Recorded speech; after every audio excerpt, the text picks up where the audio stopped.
Every time I go on Twitter, or rather X, sorry Elon, I'm likely to find in my timeline some tweet about Russell Westbrook. On many occasions, sadly, we are talking about slander. Someone saying his prime wasn't that big of a deal, or that his MVP was unfair, or that he's worse than this player, or much worse than this other one. Now that Ben Simmons has almost completely disappeared from the league, people need a new player to vent about, right? In fact, if you ask any kid who has been watching basketball for a couple of years, they will most likely tell you that Russell Westbrook is a bad basketball player. Thomas gets right around Westbrook. Blocked behind. Oh, out of bounds. Or even people who have been watching basketball for a while, basically because of the recency bias. But now that we can look at his career with some hindsight, it's time to ask the question. So, how bad is Russell Westbrook actually? Well, let's set the record straight from the beginning. There is no such thing as a bad player coming into the NBA, let alone when we're talking about a former MVP. Even the worst two-way contract of any team would drop 60 on your favorite rec team. So the question is more directed at Russell's legacy. There is no doubt that he is considered one of the best guards of his generation. But is that so? Is he overrated? Or even, could he be underrated? Well, let's take a look at it. The 2008 draft class was one of the most hyped of the century. I mean, no wonder. Derrick Rose, Michael Beasley, O.J. Mayo were prospects that had dominated in high school and college to the point of being compared to some of the best players in the NBA. And behind them were Russell Westbrook and Kevin Love. In Russ's case, his sophomore season at UCLA had put him on the radar. His averages weren't incredible, but his spectacular athleticism and playmaking ability moved him up many spots in the draft mocks. Then, on the biggest day of his life, the Seattle Supersonics drafted him with the 4th pick in what would be the last draft in franchise history.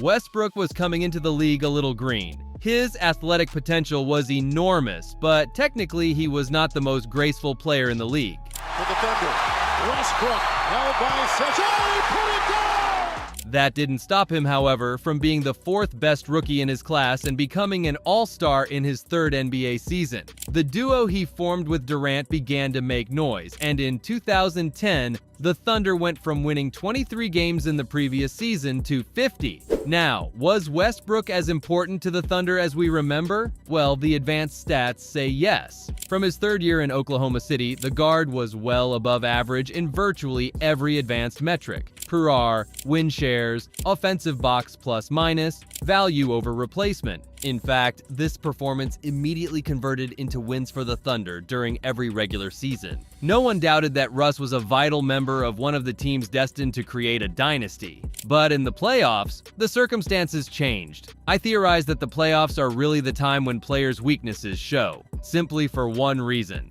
In a 7-game series, rest assured that the opposing team's coaching staff is going to emphasize every hole they can exploit to get some advantages. And Westbrook had a big weakness: his long-range shooting. It's not like we're talking about Ben Simmons, far from it. Westbrook at least represented a threat that you had to guard on the perimeter. Big possession. Westbrook gets a good look. Off the window and in! But his efficiency has always been an issue for absolutely his entire career. In fact, let's fast forward in time. Russell has played in the playoffs 13 times since 2010. Do you know how many of those times he has shot over 30% on three-pointers? 5 of them. That means in 8 different seasons, Westbrook has been in the 20s in shooting percentage from long range in the playoffs. Yes, it's also true that the guard is one of the players who likes to use the mid-range the most. We've all seen Russ stop short near the free throw line to pull up as fast as a Thunder. We have also seen him shoot his bank shots, a resource that has been lost with time. But the numbers don't lie. His career average in the playoffs on shots between 10 and 16 feet is only 36%, a percentage that improves if we go a little further from 16 feet to 24, where Westbrook has shot 41% in the playoffs during his career. A very respectable figure, by the way. But man, we're talking about the least efficient shot in all of basketball. The shot that nowadays, no coach wants you to take unless your name is Kevin Durant. Russ! Throw it down!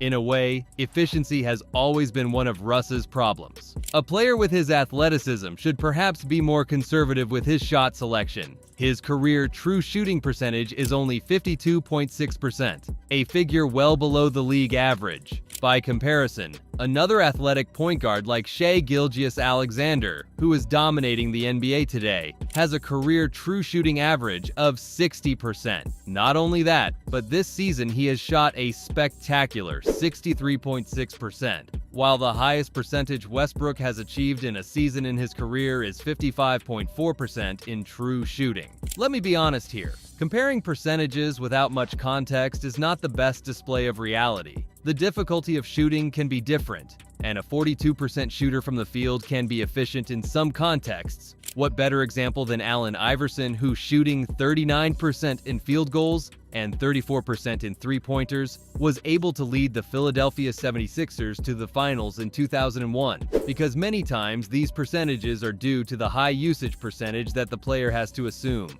Allen Iverson and Russell Westbrook have similar profiles in that aspect, players capable of running a one-man offense and leading the team. But that was possible in another era. Those were other times. Basketball has changed, and that's precisely another Russell Westbrook's problem. Looking for 31. And does it with... The guard was drafted, as we said, in 2008, a time when the NBA was still immersed in its dead ball era. Many fans like to call the 2000s by this name. Basketball was a purely defensive sport. Big men were doing what big men were supposed to do, and point guards were tremendously important for organizational and playmaking duties. In that context, Russell Westbrook was a spectacular asset for the time. Athletic, relatively big for his position, great slasher, great passer, could create his own shot. He was perfect. But one day, a player came along who changed everything. Maybe his name rings a bell. Do you know Stephen Curry? Steve Kerr and the Golden State Warriors transformed the NBA completely. Shout out to Mark Jackson too, by the way. They transformed first their offense with a revolutionary style based on perimeter shooting and the elimination of mid-range, and the rest of the teams had to transform their defense to be able to stop them somehow. In this context, Russell Westbrook was still an important player. His talent and dominance were still evident in Oklahoma. 7.1 remaining. Westbrook shows from the basketball, goes to the where he had spectacular individual seasons in which he was truly carrying the team. But in the playoffs, it was always the same. His inefficiency kept him out of the NBA Finals for the rest of his career. Russell's game has aged worse than some of his peers. His former teammates in Oklahoma City, James Harden and Kevin Durant, are enjoying the twilight of their careers while being key players on good teams. Meanwhile, Westbrook, after his stint with the Lakers, has become a bench role player that can have value when given the right conditions. He has been able to convert his game to defense, taking advantage of his good rebounding ability and athleticism to emphasize that side of the ball. But beyond that, Russ can't offer much more. Being honest, it's really unfortunate. KD with Russ, couple of veterans. Oh, Russ! Blocked from... You get the feeling that if Westbrook had been drafted 10 years earlier, he could have been one of the best players in history. Most of his qualities were much more valued a couple of decades ago than they are today, and his weaknesses weren't a fundamental part of the game systems of the time. Russ had the mentality, talent, and delivery to dominate, and he certainly did. His MVP season in 2017 is one of the best individual seasons of any player in league history. It was just unreal.